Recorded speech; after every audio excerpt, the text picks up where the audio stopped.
성경 중에서 제가 가장 좋아하는 책은 요한계시록입니다. 왜냐하면은 하나님의 나라가 어떻게 이 땅에 이루어지게 되는지를 그 청사진을 가장 뚜렷하게 우리에게 보여주기 때문에, 그래서 읽을 때마다 하나님 인류 구원의 그 놀라운 역사를 보면서 또 감사하고 기대하고 소망 중에 기다리기 때문에 또 요한계시록을 저는 가장 좋아합니다. 또 반대로 제가 성경 중에서 또 가장 싫어하는 책이 또 요한계시록이에요. 왜냐하면은 이 요한계시록을 잘못 해석하는 바람에 세계 역사 속에서 수많은 이단과 사이비와 교주가 탄생을 해서 교회를 어지럽히고 우리 영혼을 갉아먹는 수많은 일들이 벌어졌기 때문에, 그래서 이 요한계시록이 또 가장 싫은 책이기도 합니다. 종교개혁자 마틴 루터는 성경 중에서 야고보와 이 요한계시록이 차라리 성경책에 없었으면 좋을 뻔했다라고까지 할 정도로 그렇게 말을 했고, 우리 장로교를 창시한 존 칼빈 선생님은 다른 모든 주석은 다 써도 요한계시록만큼은 주석서를 쓰지 않았어요. 그만큼 이 요한계시록에는 애증이, 사랑과 증오가 동시에 담겨져 있는 그 책이다라는 것을 깨닫게 됩니다.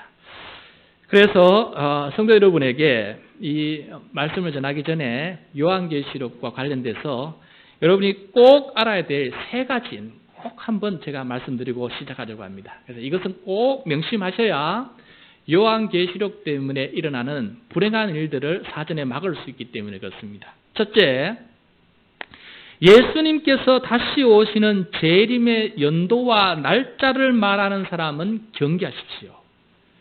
어느 날 어느 장소에 어떻게 주님이 오신다라고 환상을 듣고 주님께서 나에게 그렇게 말씀하셨다라고 날짜와 연도를 정확하게 말하는 사람은 적그리스도입니다. 그 사람을 절대 따르면 안 됩니다. 예수님은 나도 모른다 그랬어요. 오직 하나님 아버지만 아시는 비밀인 거예요. 그래서 그거를 예수님도 모르는 것을 자기는 알았다라고 환상을 통해서 들었다 하면서 날짜를 얘기하는 사람은 절대 따르지 마시기 바랍니다. 거짓 사도요, 거짓말쟁이요, 거짓 환상을 본 사람들입니다. 그거 꼭 명심하시길 바랍니다. 얼마 전에도 작년인가 재작년인가 자기가 주님의 환상을 보았다고 유튜브를 통해서 홍보선 전도사님이 이 연말에 12월이 되면은 한국 전쟁이 일어난다고, 발발한다고 땅굴을 파가지고 이제 곧 저들이 쳐들어와서 이 12월에 이제 한국 전쟁이 일어난다고 날짜를 박았어요. 그러고 난 다음에 그 말을 따르는 사람들을 혹해가지고 우리 다 같이 다른 나라로 이주 가자 그래가지고 그 요즘도 따라서 다른 나라에 이주한 사람들도 생겼어요. 근데 그때 한국 전쟁이 안 일어났어요. 그래서 누가 환상을 보고, 가끔 환상을 많이 보는 사람이 있어요. 환상을 보더라도 날짜와 장소 이런 것들을 정확하게 쪽집게까지 찍어내는 사람들은 그 환상이 아무리 권사님이고 장로님이다 할지라도 그 환상을 경계하십시오. 하나님은 그렇게 우리에게 날짜와 시간을 정해주시는 점쟁이가 아니십니다. 그러므로 그런 것은 항상 조심해야 된다. 그러면은 큰 어려움을 모면할 수 있어요. 두 번째, 예수님께서 이루실 장차 새하늘과 새 땅은 우리가 살아가고 있는 이 땅에 이곳에 임하시는 거예요. 다른 나라에, 다른 지구, 떠나서 다른 우주에 만드는 것이 아니고 우리가 살아가는 이 가정 속에, 우리가 살아가는 이 직장 속에, 우리가 살아가고 있는 이 의정부 속에 하나님께서는 여기에서 새하늘과 새 땅을 이루시지 다른 어떤 곳에서 이루지 않는다는 것을 꼭 명심하시길 바랍니다. 그래서 가정을 버리고 직장을 버리고 삶의 터전을 버리고 산으로 올라가고 들로 가고 광야로 가고 남의 나라에 가서 우리 지상 낙원을 이루자, 공동체를 만들어 살아가자라고 하는 사람은 절대 따르시면 안 됩니다. 그것은 거짓말쟁이요, 거짓이요, 우리의 영혼을 갉아먹는 그런 마귀의 장난입니다. 그러므로 하나님의 나라는 우리가 살고 있는 이 땅에 이루어지고 내가 있는 이곳에 이루어진다는 사실 결코 잊지 마시기를 바라고, 하나님의 그 나라는 우리 가정에, 우리 직장에, 우리 교회에, 우리 의정부 땅에서 이루어진다는 사실을 꼭 명심하신다면 큰 어려움 겪지 않을 것입니다. 우리가 사는 곳이 선교지예요. 우리가 사는 곳에 하나님께서 우리를 선교사로 보내셨어요. 그 땅에 그곳에서 하나님의 나라를 이루라고 보내신 거예요. 그리고 장차 그곳에 하나님께서 하나님의 나라를 완전히 완성된 나라를 이루실 것이에요. 그래서 엉뚱한 곳에 가자, 그곳에 가면 지상낙원이 이루어진다라고 얘기하는 사람은 절대 따르면 안 됩니다. 이 두 번째. 세 번째, 자기가 재림한 예수라고 말하는 사람은 절대 경계하십시오. 예수님은 십자가에 달리신 분이시에요. 그리고 부활하신 분이에요. 그리고 내가 본 그대로 다시 온다고 말씀하셨어요. 그래서 다시 오실 주님은 십자가에 달리신 예수 그리스도가 다시 오시는 거예요. 다른 사람이 다시 오는 게 아닙니다. 어느 날 갑자기 산에 올라가서 환상을 듣고 자기가 예수라고 주장하는 사람들이 많아요. 자기가 예수님이라고 주장하는 사람이 많아요. 그런 사람을 따르면 아니 된다는 것을 꼭 명심하시기 바랍니다. 네. 그래서 혹은 여기에 도가 더 지나쳐서 자기가 예수라고 하는 것을 뛰어넘어서 자기가 하나님이라고 하는 사람이 있어요. 자기가 하나님이라는 사람이 있어요. 그러니까 자기가 하나님인 사람은 더 이상한 사람이에요. 그래서 자기가 예수라 그러고 자기가 하나님이라는 사람은 꼭 명심해야 됩니다. 그래서 그 사람들을 따르면은 큰 일이 생긴다. 이 세 가지만 꼭 명심해도 우리의 영혼이 엉뚱한데 팔리지 않고 주님과 함께 동행하는 길을 온전히 살아갈 수 있어요. 그래서 우리는 항상 깨어 있어야 되고, 항상 성령에 깨어 있어야 되고, 말씀에 바로 선 사람이 되어야 된다라는 것을 잊지 마시기를 바랍니다. 오늘은 왕이신 그리스도 주일인데 예수 그리스도는 알파와 오메가 되세요. 알파라는 것은 처음이고 오메가라는 것은 맨 나중이 되신다는 거예요. 그러니까 이 세상 모든 역사를 주관하는, 천지창조부터 재창조까지 모든 것을 주관하신 분이 예수 그리스도고, 이 모든 나라를 다스리는 분이, 왕이신 분이 바로 예수님이다라는 것을 가르쳐주고 있는데, 우리가 지금 이 마지막 주일이고 또 앞으로 대림절 기간 동안 우리가 5주 동안에 계속해서 요한계시록의 말씀을 보게 될 거예요. 참 의미가 있다 생각이 들어요. 이미 오셨던 주님을 기다림과 동시에 장차 오실 주님이 어떤 분이실지를 우리가 말씀을 통해서 배우면서 이 대림절을 보낸다면은 참 시기 적절하다 생각이 들어요. 그래서 이 요한계시록을 통해서 우리 하나님께 더 가까이, 또 주님을 더 깊이 알아가는 그런 시간이 되었으면 좋겠습니다. 자, 오늘 말씀을 볼 때 저는 이런 질문으로 오늘 말씀을 들었으면 좋겠어요. 부활하고 승천하신 주님은 지금 뭘 하고 계실까? 그러니까 부활하고 승천하신 주님은 도대체 지금은 뭘 하고 계실까? 그 질문에 대해서 요한은 우리들에게 정확하게 답을 보여주고 있어요. 요한이 환상 속에서 주님을 보았는데 지금 우리에게 뭘 하고 계시는지를 정확하게 증거하고 있기 때문에 그 주님이 어떤 분인지를 알아가는 그런 귀한 시간이 되었으면 좋겠습니다. 자, 먼저 그것을 증언한 요한이 어떤 사람인지 함께 보도록 하겠습니다. 9절 말씀 다 같이 읽겠습니다. 시작. 나 요한은 너희 형제요 예수의 환난과 나라와 참음에 동참하는 자라.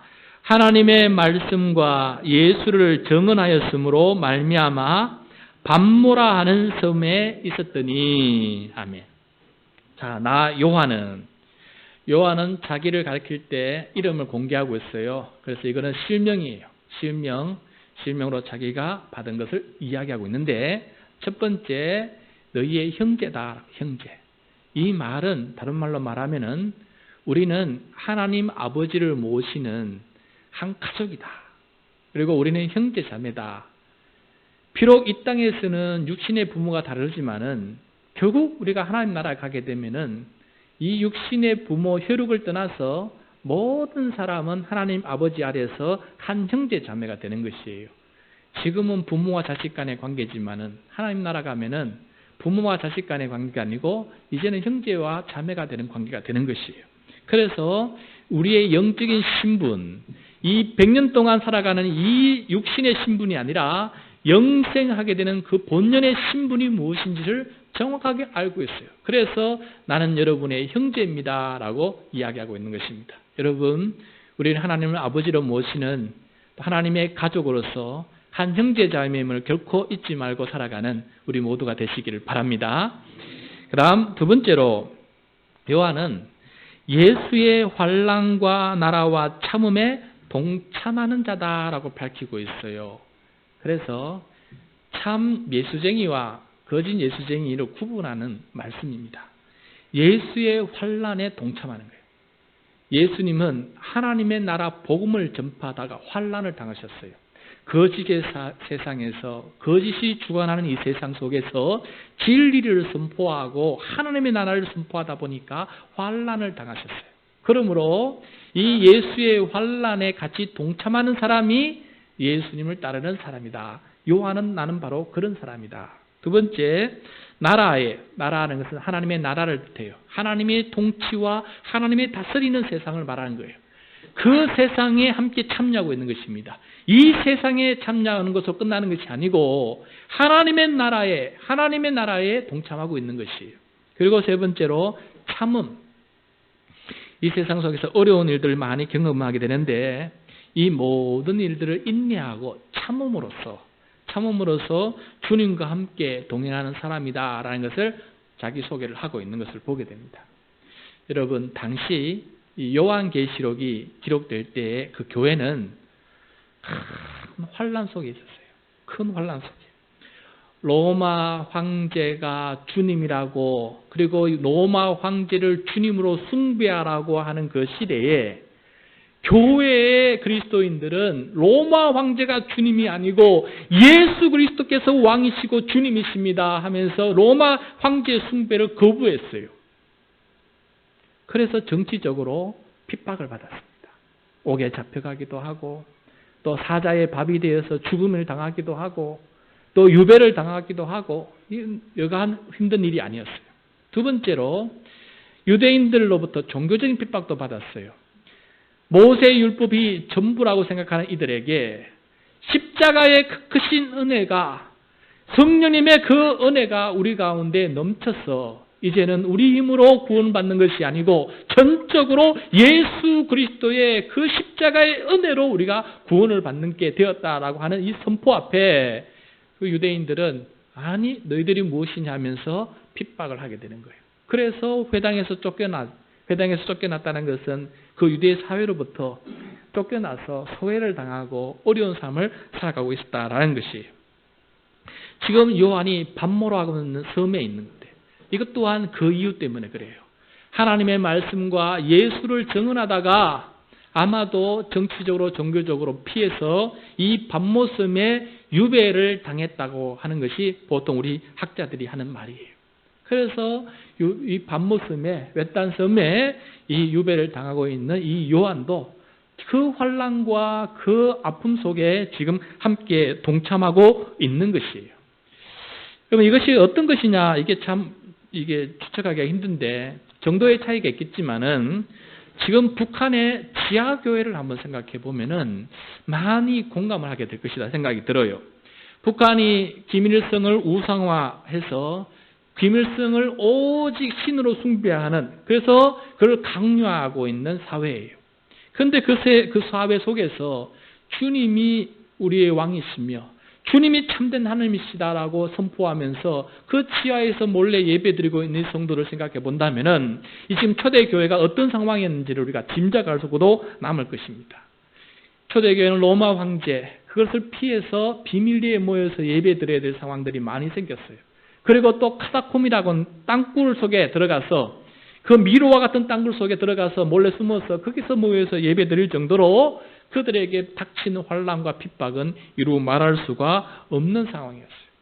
그래서 교인들 사이에 회의와 질문이 던진 거예요. 주님, 우리는 이렇게 환난을 당하고 있고 우리는 이렇게 고통을 당하고 있는데 도대체 주님은 뭐하고 계십니까? 그 많은 울부짖과 탄식 소리에 하나님께서는 이 반모섬에 있는 요한을 통해서 모든 교회 성도들에게 내가 무엇을 하고 있는지를 가르쳐 주신 것이 아닐까 하는 생각을 해보게 됩니다. 요한이 하루는 주의 날이라고 나와 있는데 주일날 예배드리다가 큰 음성과 환상을 보게 됩니다. 우리 10절과 11절 말씀 우리 같이 읽겠습니다. 시작. 주의 날에 내가 성령에 감동되어 내 뒤에서 나는 나팔 소리 같은 큰 음성을 들으니 이르되 네가 보는 것을 두루마리에 써서 에베소, 스무나, 버가모, 두아디라, 사데, 빌라델비아, 라오디게아 등 7 교회에 보내라 하시기로. 아멘. 요한은 주의 날 예배를 드리다가 성령의 감동을 받게 됐어요. 성령의 감동을 통해서 갑자기 자기 뒤에서 나팔 소리와 같은 큰 음성을 듣게 되었어요. 바로 요한이 지금 네가 보고 있는 것들을 두루마리에 서서 7 교회에 보내라 하는 명령이었습니다. 여기서 7 교회의 이름이 나옵니다. 그런데 그 당시에 환난과 핍박 속에서 주님 뭐하고 계십니라고 기도하고 있던 사람들은 교회는 7 교회만이 아니었어요. 수많은 교회가 있었어요. 그런데 여기서 7 교회라는 것은 그 이름을 7개로 대표적으로 썼지만은 지금 말하는 것은 모든 교회라는 뜻이에요. 여러분 요한계시록에서 7이라는 단어가 너무 많이 나와요. 7 영, 7 나팔, 7 인, 7 재앙, 7 교회, 7 영. 그 7이 뜻하는 의미는 이 7이라는 것은 완전 숫자를 돼요. 완전수. 천지를 창조할 때 하나님께서 7일 만에 만드셨어요. 그래서 이 7이라는 것은 완전하다는 것을 의미해요. 그래서 7 교회라고 딱 집으신 것은 정말 주님은 다른 교회는 다 무시하고 7 교회만 그렇게 편지 보냈다는 뜻을 말하는 게 전혀 아닙니다. 그건 심각한 오해예요. 그것은 7이라는 상징적 의미를 몰랐기 때문에 그래요. 이것은 하나님께서 주님께서 내 이름으로 모인 모든 교회에 보내시는 주님의 말씀이다라는 것이에요. 그래서 7 교회는 온 세상에 있는 교회를 뜻하고 있어요. 그도 그럴 것이 여러분 오늘 앞절에 4절을 보십시오. 1장 4절에 보면은 끝부분에 7 영이라는 말이 나와요. 7 영. 7 영은 성령을 뜻하는 말이에요. 그런데 이것을 7을 잘못 해석해가지고 머리가 7개 달린 영으로 해석하는 사람도 있어요. 아주 심각한 오해예요. 그건 그 말이 아닙니다. 7 영이라는 것은 완전하신 영, 온전하신 영, 성령이라는 뜻을 말씀해주고 있는 것입니다. 그래서 우리 7 교회는 모든 교회, 주님의 모든 교회를 뜻하고 있다는 사실을 꼭 명심하시길 바랍니다. 그런데 이 7 교회에 보내는 이 편지를 보내라고 하시는 이 주님을 보는데 고개를 들어서 그 음성을 듣는 쪽으로 고개를 들려서 눈을 들어 보니까 요한의 눈에 그렇게 꿈에도 한번 보고 싶었던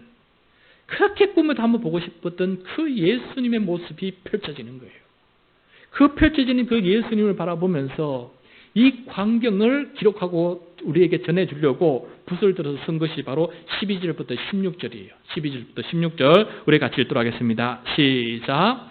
몸을 돌이켜 나에게 말한 음성을 알아보려고 돌이킬 때에 7 금촛대를 보았는데 촛대 사이에 인자 같은 이가 발에 끌리는 옷을 입고 가슴에 금띠를 띠고 그의 머리와 털의 희기가 흰 양털 같고 눈 같으며 그의 눈은 불꽃 같고 그의 발은 풍루불에 단련한 빛난 주석 같고 그의 음성은 많은 물소리 같으며 그의 오른손에 7 별이 있고 그의 입에서 좌우에 날성 금이 나오고 그 얼굴은 해가 힘있게 비치는 것 같더라. 아멘. 자, 여러분, 요한계시록은 정확히 번역을 하면은 요한묵시록이에요. 묵시록. 계시와 묵시록은 다른 단어예요. 계시라는 것은 감추어진 것을 드러내 보여준다는 거예요. 감추어진 것을 드러내 보여준다. 묵시도 마찬가지예요. 감추어진 것을 드러내 보여주는 것이에요. 그런데 계시와 묵시의 차이점이 있어요. 첫 번째, 묵시는 극한 박해와 고통과 절망, 희망이 없는 그 시대에 살아가는 사람들에게 보여줬던 계시를 가리켜서 묵시라 그래요. 극한 박해와 고통과 절망의 시대에 살아가는 사람들에게 주시는 특별한 그 계시를 가리켜서 묵시다. 두 번째, 이 묵시는 계시는 이 세상의 이야기를 많이 하지만은 묵시의 특징은 이 세상의 이야기보다 하늘에서 벌어지고 있는 이야기를 더 많이 해요.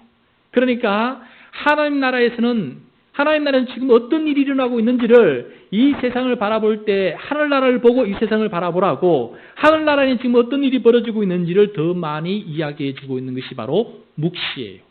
그 다음에 세 번째, 묵시의 특징은 이 하늘나라의 환상을 말하다 보니까 이 환상을 인간의 언어로는 어떻게 표현하기가 힘든 거예요. 말로 표현하기가 너무 힘들었어요. 그래서 이 묵시에는 많은 그림 언어가 많이 있다. 많은 그림 언어가.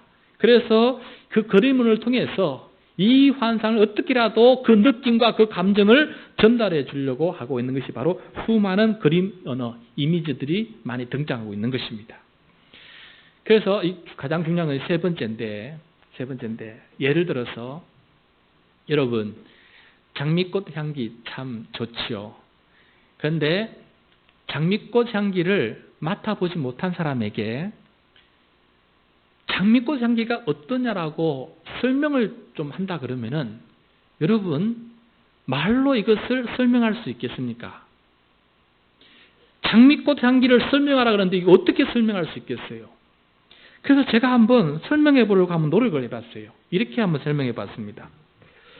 꿀과 같이 단맛이 느껴지는 향이기도 하고, 박하처럼 시원하고 상쾌한 향이기도 하고, 알코올처럼 맡고 있으면 취할 것 같기도 하고, 푹신한 소파처럼 그 향을 맡으면 마음이 평안해지기도 하고, 마치 타이레놀처럼 그 향을 맡고 있으면 고통이 사라지는 것 같기도 하고, 이런 향이 바로 장미꽃 향기다.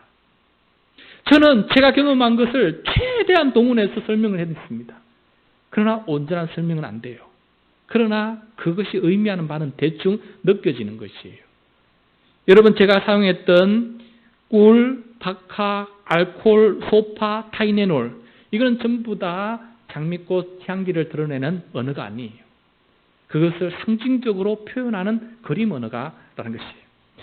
그래서 지금 요한이 지금 몸을 들려서 예수님을 보게 되었는데, 그 예수님을 보는 순간 마음에 너무 큰 감동과 감격이 우렁차는 거예요. 그런데 그 예수님을 보게 되니까, 그 모습을 보게 되니까 수만 가지 모든 것들이 느껴지는 거예요.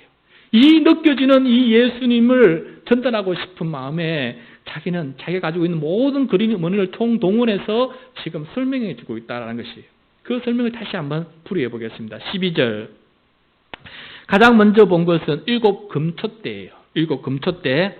자, 7이라는 것은 완전한 숫자라 그랬죠. 온전하고 완전하다라는 뜻이에요. 정말 7 금초대가 있다는 뜻이 아니에요. 완전한 거다는 것이죠. 그 다음에 금이라는 것은 보배롭고 존귀한 것이에요. 정말 보배롭고 존귀한 것이 눈에 보였어요. 근데 그것이 촛대라는 거예요. 성소에 들어가면은 7개 가지가 달린 등잔불이 켜져 있는 그 등잔대가 있어요. 항상 불이 켜져 있어야 돼요. 하나님 앞에서 영원토록 불타고 늘 밝히 불타는 것이에요. 그것처럼 하나님 앞에 늘 밝히, 하나님 눈에 늘 밝히 보이는 그 어떤 것이라는 것을 표현하고 있는 것이에요. 그 7 금초대는 가장 완전한 것이, 존귀하고 보배로운 것이, 그것이 하나님 앞에 늘 밝게 불타는 것이 있는데, 그것을 지금 설명하고 있는 것인데, 그게 무엇인지는 나중에 좀 설명하도록 하겠습니다. 넘어가겠습니다. 13절에 보니까 그 금촛대 사이에 인자 같은 이가 계신다. 예수님을 말하는 거예요. 인자는 예수님을 가리키는 말이에요. 예수님을 계시는데, 그 예수님이 옷을 입고 있는데 발에 끌리는 옷을 입고 가슴에 금띠를 띠고 계세요. 자, 우리는 이 복장을 말하면 이게 무슨 복장인지 모르지만은 유대인들은 뻔히 아는 복장이에요. 제사장의 복장이에요. 제사장의 복장. 제사장이 옷을 입고 있는 것 같이 이 요한의 눈에 보인 거예요. 예수님의 복장을 보는데, 제사장의 복장 같아. 그 의미한 바가 뭘까요? 제사장은 죄를 깨끗하게 씻어주는 역할을 감당하고 있어요. 그래서 14절에 보시면은 예수님의 머리털과 털의 희기가 양털 같다라는 것이에요. 여러분, 지금 이건 예수님이 머리털이 희다라고 얘기하는 게 아니에요. 그것을 통해서 주님께서 우리의 죄를 깔끔하게 완전히 씻어주시는 그 주님의 모습이 눈에 보인 거예요. 주님께서 나를 온전히 십자가의 그 은혜로 나를 온전히 용서해 주시는 그 예수님이 눈에 보이는데, 이것을 어떻게 이 느낌과 감동이 왔는데 이것을 설명하다 보니까 그런 그림 언어를 사용한 거예요. 그 다음에 예수님의 눈은 불꽃 같다 그랬어요. 여러분, 눈을 불꽃으로 그리면 이상하지 않아요? 괴물처럼 나타나지 않겠습니까? 눈이 불꽃이라고 말하는 게 아니에요. 그처럼 성경에서 불꽃이라는 것은 온 세상을 두루 감찰하시고 보살피시는 그 하나님의 눈을 말할 때 불꽃 같다라고 표현하는 거예요. 예수님의 눈을 바라보는 순간에 온 세상을 두루 살피시고 하나 머리까지 세시는 그 예수님의 그 눈빛이 이 요한에게 들어온 거예요. 그 다음에 15절을 보시면은 예수님의 발은 풀무불에 단련한 빛난 주석 같다라고 되어 있어요. 예수님의 발이 주석이라는 뜻이 아닙니다. 풀무불에 단련된 주석 같아서 온 세상을 두루 다니셔도 피곤치 아니하시고 곤비치 아니하시고 그 발걸음이 웅대하시고 위대하시다라는 것을 말씀해주고 계시는 거예요. 그리고 예수님의 음성은 많은 물소리 같다. 이 많은 물소리 같다는 것은 폭포와 같은 그런 느낌이에요. 주님의 말씀은 우렁차고 세상의 그 어떤 죄와 마귀조차도 다 이기는 그런 위대한 음성으로 자기에게 다가왔고, 그 말씀을 듣는 순간에 이렇게 웅장한 말씀이 또 어디 있을까라는 것을 표현하고 있는 것이. 16절에 예수님의 손에 7별이 있어요. 7별. 자, 오른손이라고 하는데, 오른손은 성경에서 늘 능력의 손, 하나님의 오른팔, 오른손은 늘 능력의 손, 하나님께서 역사하시는 손을 뜻하는 말이에요. 그래서 오른손에 뭐가 있다는 것은 주님께서 뭔가 능력과 역사를 베푸신다는 그런 의미예요. 그런데 그 손에 보니까 7별이 있었어요. 여러분, 손에 어떻게 7별이, 어마어마한 별 하나만 해도, 달만 해도 저게 어마어마한 행성인데 그 손바닥에 어떻게 7별을 다 세울 수가 있겠어요? 그 의미하는 바는 전자 7별이라는 뜻이 아니고 뭔가 소중한 것이 거기에 붙들려 있다는 것이에요. 소중한 것이. 그것이 7별이에요. 성경에서 별은 통상 천사와 사람을 뜻해요. 천사와 하나님의 사자, 하나님의 일꾼, 하나님의 종을 나타낼 때 별이라는 거예요. 그래서 별과 같이 빛나니라. 많은 사람들을 옳은 길로 인도하는 그 지혜로운 사람은 하늘의 별과 같이 빛나리라 라고 말씀하는 것처럼 별은 사람 천사를 말하고 있는 것이에요. 그 다음에 예수님의 입에서는 좌우의 날성금이 나오고 있어요. 여러분, 이거를 직역하면 안 돼요. 그럼 무시무시한 예수님이 되는 거예요. 날성금이 어떻게 나오겠어요? 그걸 말하는 것이 아니고 하나님의 말씀은 우리의 골수까지도 찔러 쪼개기까지 하는 그런 능력의 말씀이고 우리의 모든 폐부까지 다 아시는 하나님의 위대한 말씀이다라는 것을 표현하고 있는 것입니다. 그 다음에 예수님의 얼굴은 해가 힘있게 비치는 것 같다. 예수님의 얼굴을 볼 때 예수님의 사랑과 예수님의 은혜가 온 세상을 비추는 태양보다 더 빛난 빛으로 요한에게 다가오는 것을 보게 된 것입니다. 결론적으로 요한이 본 예수님의 모습은 우리의 죄를 대속해 주시는 제사장과 같은 예수님, 존엄하고 능력 있는 모습으로 세상 역사를 주관하시고 인도하시고 심판하신 왕과 같은 그리스도의 모습을, 그 감동을 우리에게 전달해 주기 위해서 여러 가지 그림원으로 우리에게 전달하고 있는 것입니다. 그런데 이거를 잘 이해 못해서 이걸 그림으로 정확하게 그리는 거예요. 그래서 이상한 괴물을 그려놓고 이것이 요한이 본 예수님이라고 말하는 사람이 있어요. 잘못된 해석이다. 여기서 중요한 것은 예수님께서 가운데 서 계시는 7 금촛대가 무엇이냐라는 거예요. 두 번째, 예수님의 오른손에 있는 7별이 무엇이냐, 이게 가장 중요한 것이고, 그래서 그것에 대해서 요한이 특별히 설명을 하고 있어요.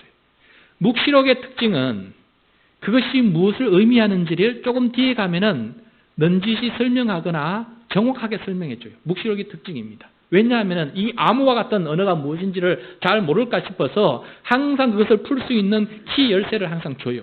그래서 20절 말이 바로 그 말씀이에요. 20절 말씀 같이 읽겠습니다. 시작. 내가 본 것은 내 오른손에 7별의 비밀과 또 7 금촛대라. 7별은 7 교회의 사자요 7 촛대는 7 교회라. 자, 여기서 7 검척대는 뭐라고 되어 있습니까? 7 교회예요. 7 교회는 어떤 교회? 모든 교회를 뜻하는 거예요. 그 다음에 7 별은 무엇입니까? 그 교회의 사자예요. 2가지 의미가 있어요. 그 교회를 돌보는 천사를 말하기도 하고 그 교회를 이끌어가는 지도자를 말하기도 해요. 그러니까 지금 요한이 본 것은 어떤 의미냐면은 세상 모든 교회가 눈에 보였어요. 그리고 그 가운데에서 주님이 그 가운데 계시면서 그 교회를 주관하시고 그 성도들을 구원하시고 그 성도들에게 구원을 베푸시고 말씀하시고 그들에게 위로하시고 그들을 돌보시는 그 환난과 핍박과 그 있는 그 절규하는 그 교회 가운데 주님께서 그 가운데서 함께 아파하시면서 그 교회를 돌보시고 계시는 주님의 모습이 보인 거예요. 얼마나 큰 위로가 되겠어요. 그리고 그 오른손에 7 사자가 있는 거예요. 그 교회를 지키는 그 교회의 담임 목사님들이 눈에 보이는 거예요. 그 환난과 고통 속에서 그 교회를 지키기는 또 주님의 종들이 눈에 보이는 거예요. 그래서 그 교회를 주님께서 능력의 오른손으로 붙들고 계시면서 그 교회의 일꾼들을 주님께서 보살피면서 여호와와 같은 자기를 돌보시고 계시는 주님의 모습이 눈에 보인 거예요. 이 엄청난 광경과 위로와 감사의 그 모습을 지금 이렇게 그림으로 우리에게 전달해 주면서 지금 주님 뭐하고 계시느냐? 지금도 우리의 환난 가운데 계시는 주님 앞에 함께 계시면서 함께 아파 계시면서 힘들어 지친 우리를 붙들고 계시는 주님을 보여주고 있는 것입니다. 이것을 써서 7 교회 모든 교회에 보내라. 그 환난과 핍박 속에 너희들 혼자 내버려둔 것이 아니고 네가 그 가운데서 함께 있다라는 것을 모두에게 알려주라라는 것이 바로 요한이 받은 첫 번째 환상이었던 것입니다.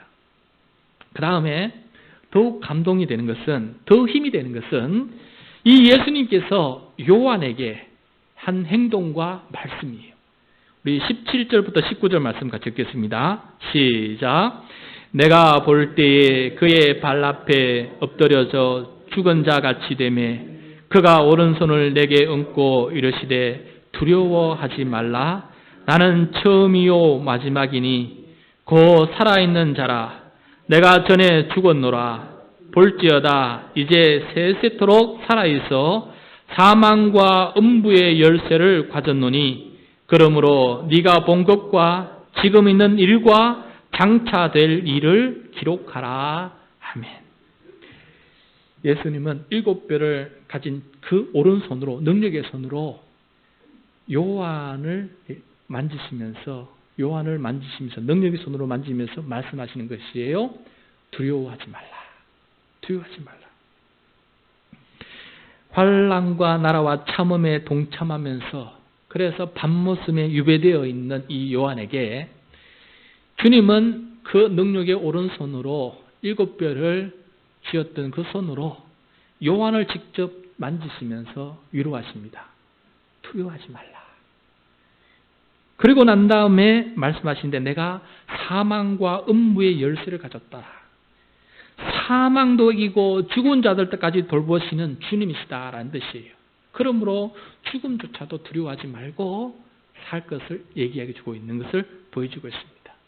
환난을 당하라 담대하라 내가 세상을 이겼노라 라는 말씀처럼 그렇게 요한을 위로하고 있는 것을 보게 됩니다. 아마도 이 오른손에 이 터치를 받고 요한은 눈물이 범벅이 되었을 것입니다. 큰 위로와 큰 소망과 큰 확신이 생겼을 것입니다. 순교도 두렵지 않게 되었을 것입니다. 이 환난을 이겨나갈 수 있는 이것이 전부가 아니구나. 세상에 하늘나라에서 펼쳐지고 있는 이 위대한 광경을 바라보고는 이 모든 것을 이길 수 있는 힘이 생겼다라는 것입니다. 말씀을 맺겠습니다. 제자들을 홀로 내버려 두시고 승천하신 주님은 지금 뭘 하고 계시느냐? 환난과 박해 가운데 참고 있는 이 교회와 성도를 내버려 두시고 주님은 지금 뭘 하고 계실까? 오늘 말씀 이 뒤에 이어지는 2장과 3장은 그 7 교회에 보내는 서신인데 놀라운 것은 그 7 교회의 상황과 형편을 너무너무 잘 알고 계시는 거예요. 그리고 칭찬할 것은 칭찬하시고 책망할 것은 책망하시고 그렇게 그 7교회의 모든 형편을 낱낱이 기록해서 보내시는 것을 보게 됩니다. 예수님은 7 금촌대 사이에 늘 계시면서 그 교회에 늘 계시면서 그 가운데서 계속해서 말씀하시고 살피시고 위로하시고 지키시고 계셨던 것이에요. 그리고 7별 주님의 제자들을 돌보시고 붙들고 그렇게 계셨다라는 것을 이 편지를 통해서 모든 교회 성도들은 보고 우리 환난 가운데서도 주님은 지금도 일하고 계시구나라는 것을 깨닫게 된 것입니다. 그러므로 우리 준비된 교회 성도 여러분, 우리가 지금 예배하고 있는 이 가운데에서도 예수 그리스도는 뭘 하고 계실까? 이 가운데 계신 거예요. 이 가운데에 계시면서 지금도 우리들에게 말씀하시고 구원하시고 죄 용서해 주시고 감격을 주시고 또 힘을 주시면서 우리를 붙들고 계신다라는 것입니다. 이것이 요한이 본 환상에만 머물지 않고 믿음으로 우리 모두가 보는 환상이 되시기를 축복합니다. 그래서 그 믿음을 가지고 오늘도 살아가게 된다면 세상 두려울 것 하나도 없이 그렇게 살아갈 수 있는 우리 모두가 될 줄로 믿습니다. 주님은 지금도 우리 교회 가운데 계시면서 우리를 금촛대처럼 바라보고 계세요. 보배롭고 존귀하게 항상 하나님 앞에 불타는 등불처럼 우리를 바라보고 계시기 때문에 그 믿음을 가지고 우리를 별처럼 여기시고 오른손으로 붙들고 계신다는 믿음을 가지고 살아가는 우리 모두가 되시기를 축복합니다.